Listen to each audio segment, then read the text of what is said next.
हर हर महादेव सभी प्रिय दर्शकों को। अब इतने भोले भाले दिखने वाले इंसान के हाथ में इतनी बड़ी सी बंदूक होना वैसे तो अपने आप में ही आश्चर्यजनक बात है, किंतु इसके पीछे भी दिन भर की एक बड़ी सी कहानी है जिसका चंद शब्दों में रूपांतरण कर आपको सुनाएंगे। तो हुआ कुछ यूं था कि आखिरकार छुट्टी का दिन आ चुका था, जिसका अक्सर हमें बचपन से ही इंतजार रहता था। फर्क सिर्फ इतना सा है, तब इंतजार खेलकूद के लिए होता था, अब घूमने फिरने के लिए होता है।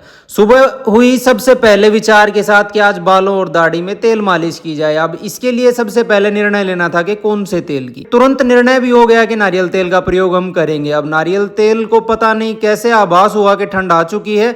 मैं तो पूरा ध्यानपूर्वक इसे अंदर कैद करके रखता हूँ। खैर कोई बात नहीं, इसका उपाय भी हमें मिल गया है। कुछ देर गर्म जल से हम इसे स्नान करवाएंगे। अब मालिश आप चाहे शरीर की कर रहे हो या बालों की, ध्यान रहे तेल को कभी भी सीधी आंच पर गर्म न करें, उसे गर्म किए हुए जल में ही कुछ देर तक रख दें।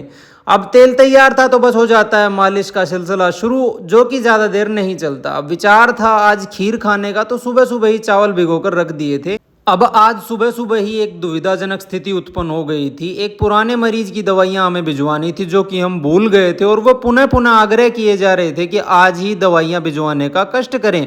तो दवाइयां बनाने के लिए आशीष तो था नहीं, क्योंकि उसकी छुट्टी थी।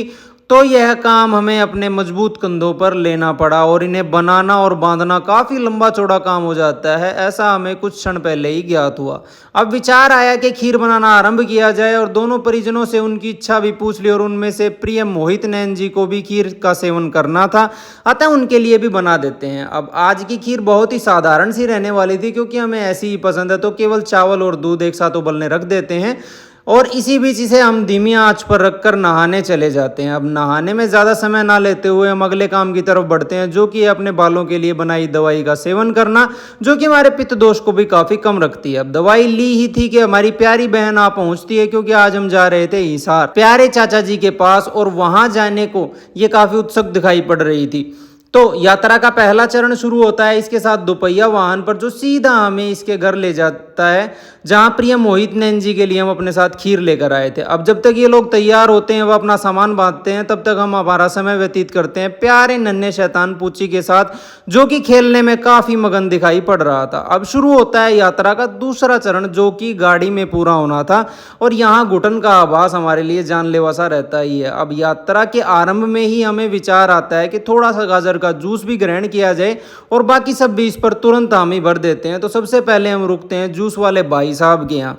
इसके बाद यात्रा का यह चरण समाप्त होता है सीधा चाचा जी के पास, जो कि यहाँ आए हुए थे अपनी गाड़ी की सर्विस करवाने के लिए। अब इन्हें तो आप सब जानते ही होंगे, बेहद हंसमुख और एक शांतचित्त इंसान ये हैं। यात्रा का अगला पड़ाव शुरू होते होते रात गहराने लगी थी, और चाचा जी को साथ लेकर हम निकल पड़े थे घर की तरफ, जहाँ यह जगमगाता हुआ शहर मानो बरसों के शोर को अपने अंदर समेटे हुए बहुत ही शांत मालूम पड़ रहा था। घर आते ही हमारा स्वागत होता है बेहतरीन मिठाइयों के साथ, जो कि चाचा जी खास तौर पर हमारे लिए लेकर आए थे, और सचमुच खाने में भी यह एक लाजवाब सा अनुभव हमें दे रही थी। तब तक आप पहुंचती हैं प्यारी चाची, जो अपने साथ लाई थी ढेर सारी सूखी हुई तुलसी, जिसे आने वाले समय में वो ठंड में चाय बनाने व अन्य कामों में इस्तेमाल करने वाली थी। अब न जाने हमारे प्रिय मोहित नैन जी को कहाँ से मिल जाती है यह बड़ी सी बंदूक, जो अपने आप में ही कलाकारी का एक बेजोड़ नमूना थी, जिसे मात्र एक लकड़ी के टुकड़े से तराश कर बनाया गया था, जो कि हमारे चाचा जी को अभी अभी जो हरियाणा यात्रा करके लौटे थे उन्हें भेंट स्वरूप मिली थी। अब जैसा कि आपको ज्ञात होगा कि घर में बेशक कितनी ही जगह हो, प्यारा पूची तो गोद में आकर बैठना ही पसंद करता है। इसके बाद बारी थी रात्रि भोज की, जिसमें थी थोड़ी सी सब्जियां और दाल।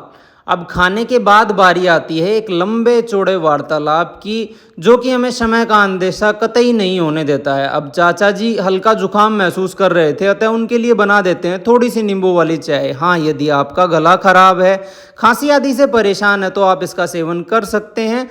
और यहीं समाप्त करेंगे आज की छोटी सी कहानी को। आप सभी को मेरी तरफ से राम राम।